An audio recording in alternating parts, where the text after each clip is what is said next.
আসসালামু আলাইকুম ভিউয়ার্স।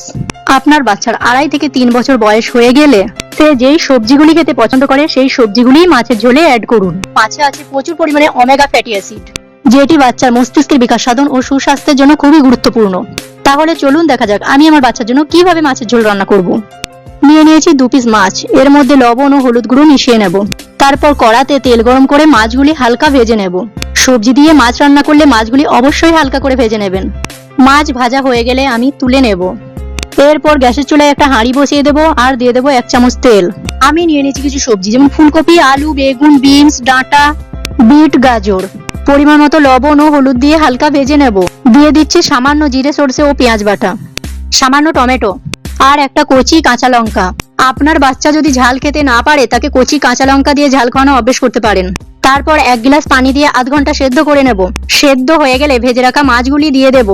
মাছগুলি দেওয়ার পর আরো 1 মিনিট ফুটিয়ে নেব। তারপর ওপর থেকে সামান্য ধনেপাতা কুচি দিয়ে দেব। আর দেখুন আমার সবজিগুলি সেদ্ধ হয়ে গেছে। এখন হয়ে গেছে আমার বাচ্চার জন্য রান্না করা মাছের ঝোল। আমার বাচ্চা প্রায় সব ধরনের সবজি খেতে ভালোবাসে, তাই আমি এগুলি নিয়ে নিয়েছি। আপনি আপনার বাচ্চার পছন্দের মতো সবজি নিয়ে মাছের ঝোল রান্না করুন। বয়স বাড়ার সাথে সাথে বাচ্চাদের সবজি খাওয়ানো অভ্যেস করুন। সবাই ভালো থাকুন, সুস্থ থাকুন। খোদা হাফেজ।